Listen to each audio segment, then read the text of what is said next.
मंदिरों में बैठा पंडा होता है, जो पाखंडी होता है, वो आपसे कहता है कि आप वैष्णो देवी की 10 चक्कर लगाइए और वह मंदिर के 20 चक्कर लगाइए, तब आपको एक मन्नत पूरी होगी।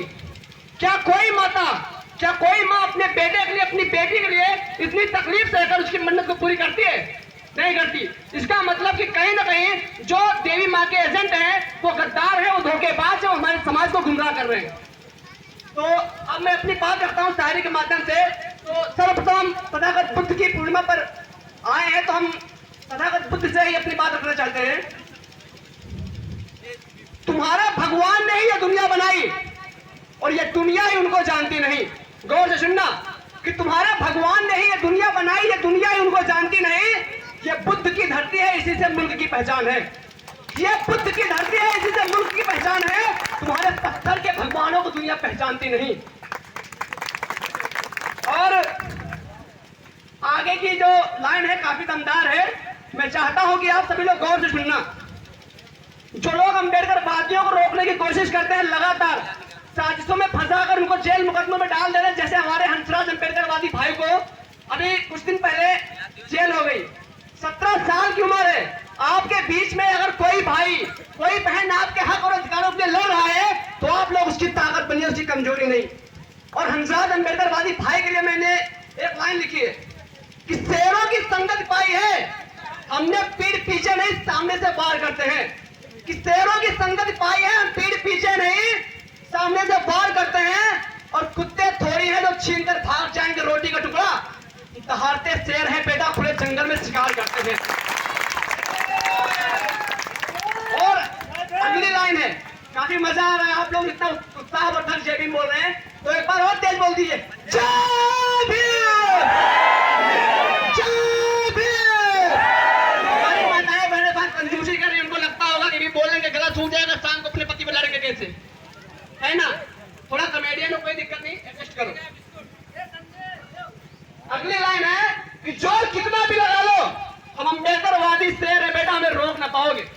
कि जोर कितना भी लगा लो, हम अम्बेडकरवादी शेर है बेटा, हमें रोक ना पाओगे। और कुत्ते की नस्ल हो, कुत्ते ही रहोगे बेटा, हम उधम सिंह के लाल हैं, हमारे आगे भौंक भी ना पाओगे। आप उधम सिंह के बारे में जानते हैं कि जब 13 अप्रैल 1919 को जलियांवाला बाग हत्याकांड हुआ था, तब उधम सिंह की उम्र हम जैसे लोगों से भी छोटी थी। तब उन्होंने प्रण किया था कि जिन अंग्रेजों ने, जिन गोरों ने हमारे देश के नौजवानों को मारा है, मैं उनसे अपना बदला लूंगा। और जनरल एडवायर को उनके घर में घुसकर सरदार उधम सिंह ने गोली ठोकी। तो आप लोग ये जानिए कि अगर हमारे मान सम्मान के साथ, हमारे स्वाभिमान के साथ कोई खिलवाड़ करता है, तो उसके साथ बाबा साहब नहीं, सरदार उधम सिंह बनिए, माता फूलन देवी बनिए। आपने देखा था माता फूलन देवी के साथ 22 बलात्कारियों ने उनके साथ बलात्कार किया था, और माता फूलन देवी ने मौके की तलाश की। लोग कहते हैं कि वो डाकू बनी, वो क्रांतिकारी बनी, वो वीरांगना बनी। और जब 7-8 साल के बाद उनको मौका मिला, उन 22 बलात्कारियों को एक साथ एक लाइन में खड़ा करके उनको गोली मार दिया। और अपनी बहनों से कहना चाहता हूँ कि आप लोग भी सरदार उधम सिंह की विचारधारा को पढ़े, माता फूलन देवी की विचारधारा को पढ़े, क्योंकि आज समय बदल रहा है। आज बाबा साहब के साथ साथ हमें सरदार उधम सिंह और माता फूलन देवी को भी पढ़ने की जरूरत है। क्योंकि जिस तरीके से ये सरकारें, ये शासन सत्ता, ये तानाशाही सत्ता हमारे दलितों को लगातार प्रताड़ित करती है। आपने देखा अभी रामबरेली के कोरियार गांव में हमारे रवि गौतम भाई को किस तरीके से ब्राह्मणों ने अपने घर में बंधक बनाकर 3 दिन तक लगातार पीटा, लेकिन शासन प्रशासन खामोश था। क्योंकि सत्ता उनके राम राज्य की है, सत्ता उनके बाप की है। अगर हमारे बाप की होती तो उनकी हिम्मत नहीं होती कि वो हमारे भाइयों को बंधक बनाकर एक उंगली उठा लेते। और एक बात कि लगातार हमें भगवान का डर दिखाकर डराया जाता है, धमकाया जाता है कि अगर तू मंदिर के चक्कर नहीं लगाएगा तो तुझे चक्कर आ जाएंगे। तो उन लोगों से कहना चाहता हूं कि तुम राम को बुलाओ, परशुराम को बुलाओ, हम कांसी राम के चेले हैं, हमें झुका नहीं सकते। कि तुम राम को बुलाओ, परशुराम को बुलाओ, हम कांसी राम के चेले हैं, हमें झुका नहीं सकते। हम चिराग हैं बाबा साहब के संघर्षों के, मनवादी तूफानों के बाउंडर में बुझा नहीं सकते।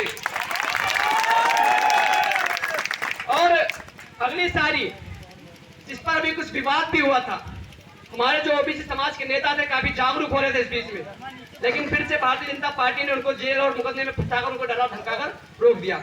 लेकिन हम लोग तो बाबा साहब को मानने वाले लोग हैं, उधम सिंह को मानने वाले लोग हैं, इसलिए जेल और मुकदमों से नहीं डरते। अगर आज जेल गए 10 साल बाद भी आए तब भी बूढ़े हो जाएंगे, लेकिन विचारों में वही क्रांति और वही लहर फूटता रहेगा। कि अगली लाइन है कि मैं रामचरितमानस को मानूं या न मानूं, ये मर्जी मेरे आपकी है। कि मैं रामचरितमानस को मानूं या न मानूं, ये मर्जी मेरे आपकी है, लेकिन तुम्हें भारतीय संविधान को मानना ही पड़ेगा, ये मर्जी मेरे बाप की है।